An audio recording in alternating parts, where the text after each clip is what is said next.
Olá, aventureiros das histórias épicas! Sejam bem-vindos ao nosso canal.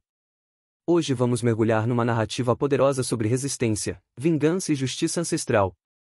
Uma história que vai mexer com suas emoções e te transportar para o Brasil colonial, onde o último guerreiro de uma tribo dizimada busca sua vingança final.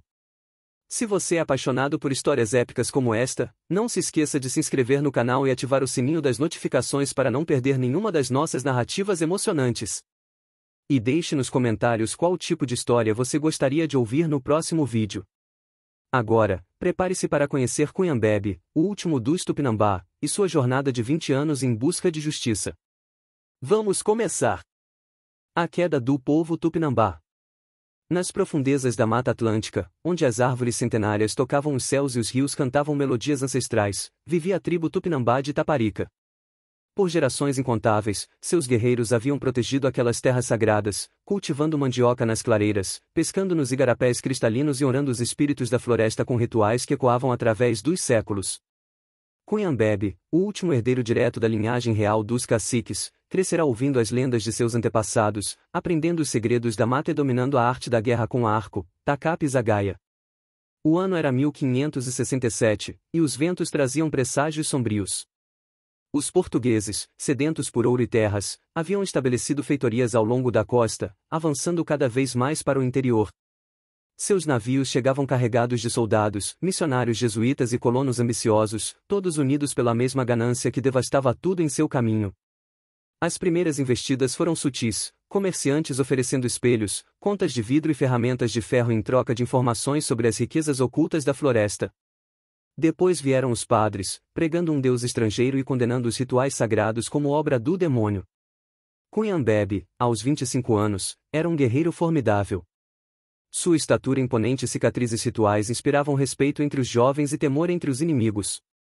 Seus olhos negros como a noite guardavam a sabedoria dos pajés e a ferocidade dos jaguares.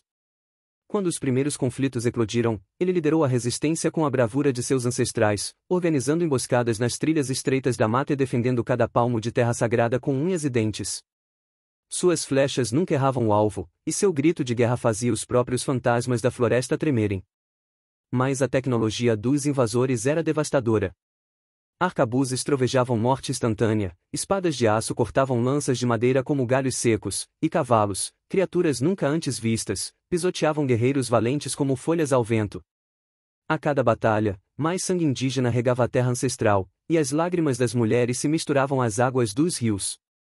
Os portugueses não buscavam apenas a submissão, queriam o extermínio completo, a eliminação de qualquer vestígio de resistência que pudesse ameaçar seus planos colonizadores.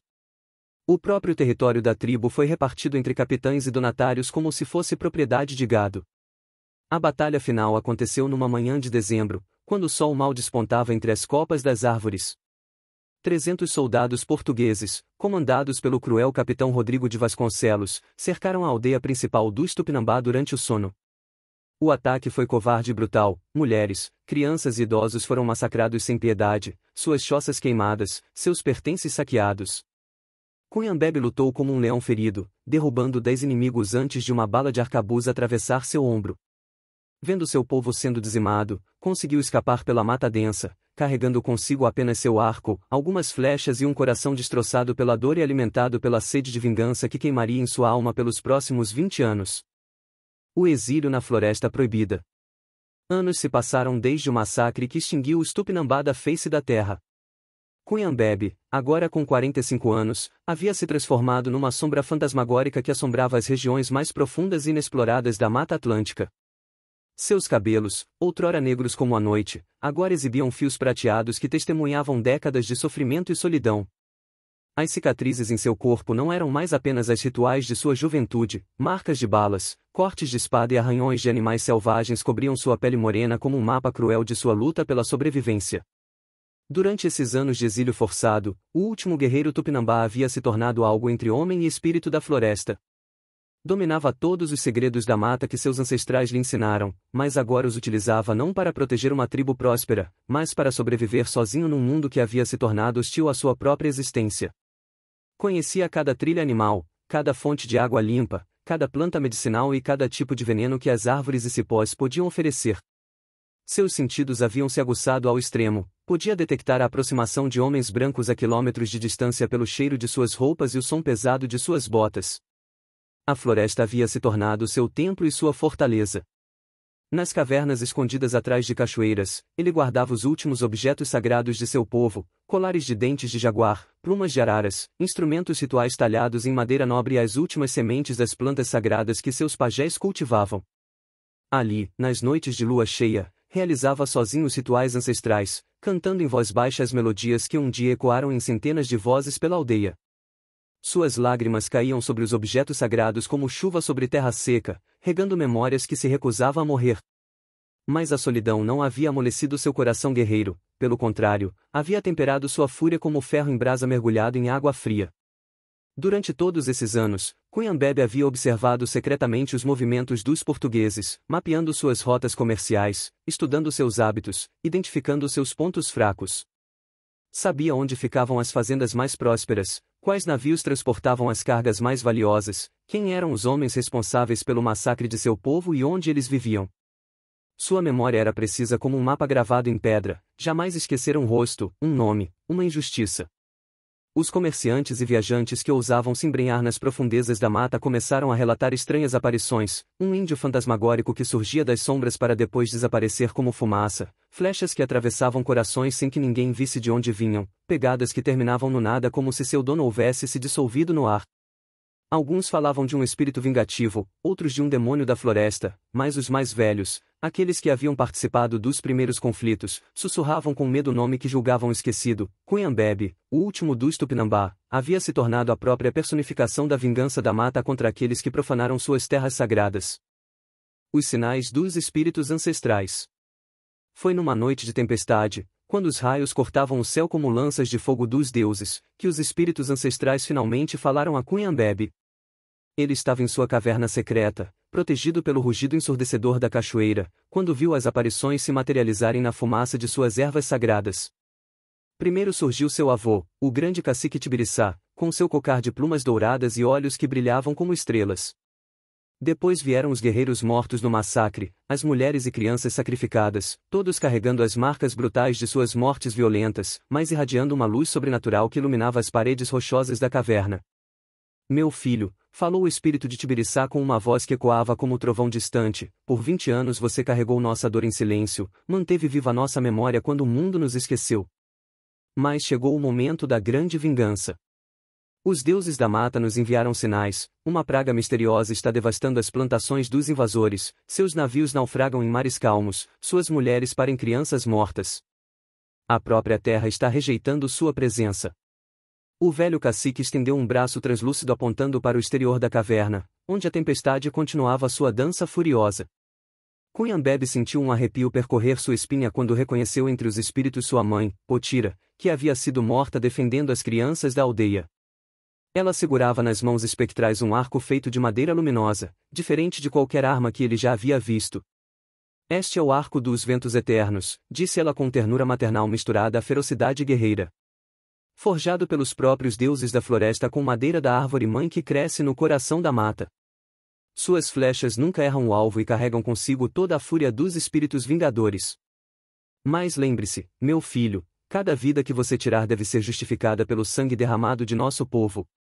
O último guerreiro ajoelhou-se diante das visões, sentindo lágrimas quentes descerem por suas faces marcadas pelo tempo e pela batalha. Por tanto tempo havia questionado se sua missão solitária tinha algum propósito, se valia a pena continuar vivendo apenas para alimentar o ódio em seu coração. Agora compreendia que sua sobrevivência não foi mero acaso, os deuses o haviam poupado para ser um instrumento de sua justiça divina. Os espíritos começaram a se desvanecer, mas antes de desaparecerem completamente, seu avô pronunciou as palavras que mudaram para sempre o destino de Cunha Mbebe. Rodrigo de Vasconcelos, o homem que liderou o massacre de nossa tribo, agora é um rico fazendeiro que vive numa mansão fortificada próxima ao porto de Salvador. Ele enriqueceu vendendo como escravos os filhos de nossa terra, construiu sua fortuna sobre os ossos de nossos ancestrais. 7 homens foram seus principais comandantes naquela manhã maldita, e todos ainda vivem prósperos e impunes.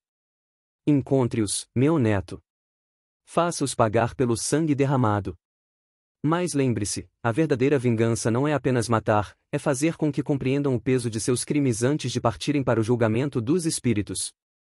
Com essas palavras, a aparição se dissipou como fumaça levada pelo vento, deixando apenas o arco mágico sobre as pedras da caverna. A primeira morte, o Sargento Brutus.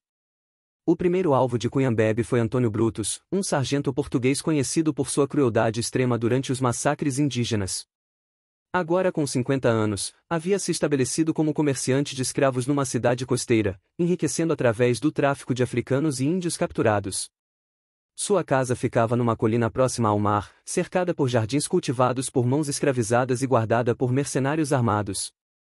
Brutus havia se tornado um homem obeso e decadente, que passava os dias bebendo vinho português e contando histórias sobre suas glórias militares para qualquer um que se dispusesse a escutar suas mentiras. Cunhambebe passou semanas observando os hábitos de sua primeira vítima, movendo-se como uma sombra pela vegetação que cercava a propriedade. Descobriu que Brutus tinha o costume de caminhar sozinho pelos jardins nas primeiras horas da manhã, antes que os escravos começassem seus trabalhos diários. Era um homem paranoico que dormia mal, atormentado por pesadelos onde via rostos indígenas cobertos de sangue. Ironicamente, seus próprios medos o tornavam um alvo mais fácil, suas caminhadas matinais eram uma tentativa patética de encontrar paz numa consciência que jamais conheceria descanso. Na manhã escolhida para a vingança, uma névoa espessa cobria a região costeira como um manto fantasmagórico enviado pelos próprios espíritos. Cunhambebe emergiu da floresta como uma aparição, seu corpo pintado com tintas de guerra sagradas que pareciam pulsar com vida própria na luz filtrada pela bruma. O arco dos ventos eternos em suas mãos irradiava uma energia sobrenatural que fazia o ar ao seu redor vibrar com poder ancestral. Suas flechas, feitas com madeira da árvore-mãe e pontas afiadas com pedras vulcânicas abençoadas pelos pajés mortos, eram instrumentos de justiça divina que carregavam consigo toda a fúria dos espíritos vingadores. Quando Brutus o viu surgir entre as plantas ornamentais de seu jardim, inicialmente pensou que fosse uma alucinação causada pelo excesso de bebida da noite anterior. Mas quando reconheceu o rosto marcado pelas cicatrizes de guerra, quando viu os olhos que brilhavam com o fogo da vingança ancestral, compreendeu que sua hora havia chegado. Você, gritou com voz trêmula, você deveria estar morto. Eu mesmo vi você cair na batalha. Suas mãos gordurosas tremiam enquanto tentava desembainhar uma adaga ornamental que servia mais como enfeite do que como arma real. Eu sou a memória dos mortos, respondeu Cunhambebe com uma voz que ecoava como o vento sussurrando entre as árvores ancestrais. Sou a justiça que vocês julgaram ter enterrado junto com meu povo. Lembra-se das crianças que você matou? Dos anciãos que você torturou para descobrir onde escondíamos nossos tesouros? Do prazer doentio que sentia ao ver nossas mulheres sendo violentadas por seus soldados? A cada palavra, Brutus recuava mais, sua face empalidecendo como se todo o sangue estivesse drenando de seu corpo. A flecha voou silenciosa como um sussurro de morte, atravessando seu coração com precisão cirúrgica. Mas antes de morrer, Brutus viu nas sombras ao redor dezenas de figuras espectrais, os espíritos de todas as vítimas de sua crueldade, finalmente em paz sabendo que a justiça havia sido feita. A caçada continua, 3 mortes consecutivas. A morte de Brutus espalhou terror entre os antigos soldados que haviam participado do massacre dos Tupinambá. Mensagens sussurradas nos mercados e tavernas falavam de um espírito vingativo, de um índio fantasma que voltará dos mortos para cobrar antigas dívidas de sangue. Muitos tentaram contratar proteção, outros fugiram para regiões mais distantes, mas Cunhambebe havia se tornado um caçador implacável que conhecia todos os segredos da terra. Sua próxima vítima foi Manuel Carvalho, um ex-capitão que agora administrava uma fazenda de cana-de-açúcar no interior de Pernambuco. Carvalho era um homem astuto que havia transformado sua propriedade numa fortaleza, rodeada por paliçadas de madeira e guardada por escravos armados que patrulhavam dia e noite. Mas sua paranoia o traiu, numa tentativa desesperada de escapar do que considerava uma maldição sobrenatural, decidiu viajar para uma fazenda ainda mais distante. Durante a jornada, em plena mata fechada, Cunhambebe atacou sua comitiva como uma tempestade de fogo e ferro. Suas flechas mágicas atravessaram armaduras como se fossem folhas secas, e seus gritos de guerra ecoaram pela floresta como rugidos de jaguar enraivecido. Carvalho tentou fugir a cavalo, mas o animal se recusou a obedecer, como se estivesse sob o domínio de forças sobrenaturais. Quando finalmente caiu de sua montaria, encontrou-se face a face com o guerreiro que julgara morto havia décadas. Você lembra da menina de 8 anos que tentou proteger sua mãe? Perguntou Cunhambebe enquanto caminhava lentamente em direção ao homem prostrado. Você a matou com sua espada, rindo enquanto ela chorava por piedade. Lembra-se do pajé que vocês queimaram vivo porque se recusou a revelar onde guardávamos nossos objetos sagrados? A cada lembrança evocada, Carvalho sentia seu coração acelerar até quase explodir de terror. O terceiro homem na lista foi Pedro Alves, que havia se tornado um próspero comerciante em Salvador. Diferente dos outros, Alves tentou negociar quando se viu encurralado no porão de sua própria loja, cercado por barricas de azeite e sacos de especiarias importadas. Eu tenho ouro, suplicou com voz trêmula, muito ouro escondido. Posso pagar por minha vida. Posso compensar. Suas palavras foram interrompidas pelo riso amargo de Cunhambebe, um som que parecia vir diretamente dos abismos da alma ferida. Compensar? Com que ouro você pagaria pelas vidas de 300 pessoas? Com que moeda você compraria de volta a infância roubada de nossas crianças? A quarta vítima, Francisco Santos, foi encontrada morta em sua própria cama, com uma flecha atravessando seu peito e os olhos abertos em expressão de terror absoluto. Ao seu lado, gravada na parede com sangue, estava uma mensagem em língua tupinambá que poucos colonos conseguiam traduzir: a mata não esquece. A mata não perdoa. O pânico se espalhou pelas cidades costeiras como fogo em capim seco. Soldados patrulhavam as ruas durante a noite, comerciantes contratavam guarda-costas, e até mesmo os padres jesuítas começaram a realizar exorcismos, convencidos de que um demônio havia sido liberado das profundezas do inferno para atormentar os fiéis colonos portugueses. Mas Cunhambebe sabia que sua missão estava apenas no meio. Ainda restavam 3 nomes em sua lista de vingança, incluindo o próprio Rodrigo de Vasconcelos, o homem que dera ordem para o massacre final dos Tupinambá. O cerco final, a queda dos últimos comandantes. Com 4 de seus antigos comandantes mortos de forma misteriosa e aterrorizante, Rodrigo de Vasconcelos compreendeu finalmente que enfrentava algo além da compreensão humana comum. O homem que um dia fora um jovem capitão ambicioso havia se tornado um senhor de engenho poderoso e respeitado, dono de vastas plantações e centenas de escravos. Sua mansão em Salvador era uma fortaleza imponente, com muros altos, torres de vigia e um pequeno exército de mercenários contratados especificamente para protegê-lo do que considerava uma assombração do passado. Os 2 últimos comandantes ainda vivos, João Tavares e Miguel Ferreira, haviam se refugiado na mansão de Vasconcelos, transformando a propriedade num verdadeiro campo militar. Tavares, agora um homem de 60 anos com cabelos completamente brancos, passava as noites em claro bebendo aguardente e sussurrando orações desesperadas. Ferreira, mais jovem mas igualmente aterrorizado, havia mandado buscar sua família em Portugal, convencido de que nunca mais veria a pátria-mãe. Ambos sabiam que haviam participado de algo monstruoso décadas atrás, mas apenas agora começavam a compreender o verdadeiro peso de suas ações. Durante 3 semanas, Cunhambebe cercou a propriedade como um predador paciente observando sua presa. Utilizando todos os conhecimentos ancestrais sobre guerra psicológica, começou uma campanha de terror calculada para quebrar a sanidade mental de seus inimigos antes do confronto final. Flechas com mensagens ameaçadoras em língua tupinambá apareciam cravadas nas portas durante a noite. Sons de tambores de guerra ecoavam pela floresta circundante nas madrugadas mais escuras. Escravos da fazenda começaram a relatar visões de índios fantasmas caminhando pelos campos de cana-de-açúcar. O primeiro dos 2 últimos comandantes caiu numa emboscada quando tentava escapar secretamente da mansão durante uma noite sem lua. João Tavares havia planejado fugir para o porto e embarcar no primeiro navio com destino a Lisboa, mas Cunhambebe o interceptou na estrada que levava à cidade. O encontro foi breve e brutal, uma única flecha atravessou sua garganta, silenciando para sempre os gritos de terror que tentava emitir. Antes de morrer, Tavares viu o rosto pintado do guerreiro surgir das sombras e reconheceu finalmente a magnitude do mal que havia ajudado a perpetrar. Miguel Ferreira, o último comandante além de Vasconcelos, enlouqueceu completamente ao descobrir o corpo mutilado de seu companheiro na manhã seguinte. Passou a falar sozinho, vendo índios mortos em cada sombra, ouvindo gritos de crianças assassinadas em cada sopro de vento. Numa noite de tempestade, quando os relâmpagos iluminavam a mansão como uma casa assombrada, ele tentou se enforcar nas vigas do sótão, mas Cunhambebe o impediu. Sua morte deve ser pelas minhas mãos, sussurrou o guerreiro enquanto cortava a corda. Deve ser uma morte que honre o sangue derramado do meu povo. A flecha que atravessou o coração de Ferreira foi a sexta a encontrar seu alvo, deixando apenas Rodrigo de Vasconcelos vivo para enfrentar o julgamento final. A vingança consumada, o último julgamento. Rodrigo de Vasconcelos estava sozinho em sua fortaleza, rodeado apenas por escravos aterrorizados que mal ousavam olhar em seus olhos. Seus mercenários haviam fugido durante a noite, levando consigo todo o ouro que conseguiram carregar. Agora, aos 62 anos, o homem que ordenara o massacre dos Tupinambá enfrentava finalmente as consequências de seus atos.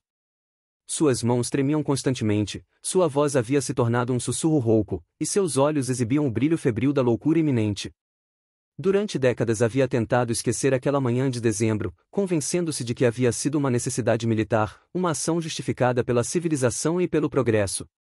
Na última noite de sua vida, Vasconcelos estava sozinho na biblioteca de sua mansão, bebendo vinho português e folheando um livro de orações, quando as portas se abriram silenciosamente. Cunhambebe entrou como uma sombra viva, seu corpo ainda poderoso apesar dos 65 anos, suas cicatrizes brilhando à luz das velas como símbolos sagrados de resistência. O arco dos ventos eternos em suas mãos irradiava uma energia sobrenatural que fazia o ar vibrar com poder ancestral. Seus olhos, agora profundamente marcados pelas rugas do tempo e do sofrimento, brilhavam com a intensidade de quem carregara o peso de um genocídio durante décadas. Você, murmurou Vasconcelos, sua voz quebrando como galho seco. Eu sabia que este dia chegaria. Todas as noites, durante 20 anos, eu via seus rostos nos meus pesadelos.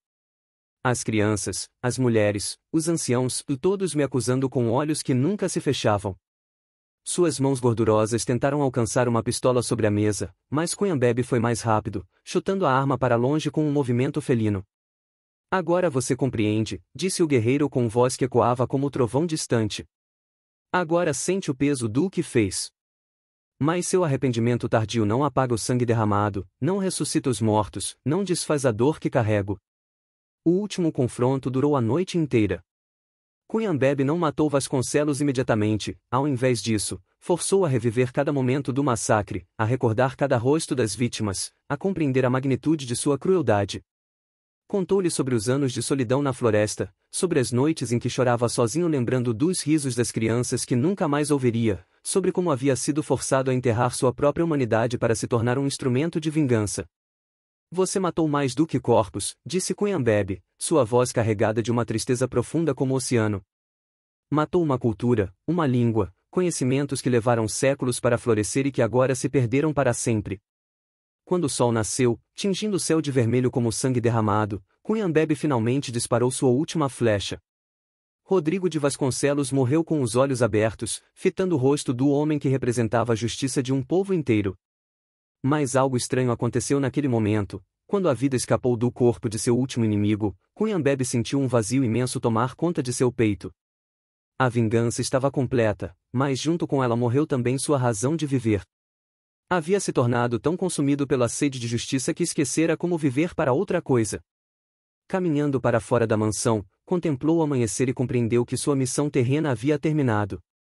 Os espíritos de seus ancestrais o aguardavam, e finalmente podia juntar-se a eles, sabendo que a memória dos Tupinambá jamais seria esquecida enquanto as florestas existissem para contar sua história.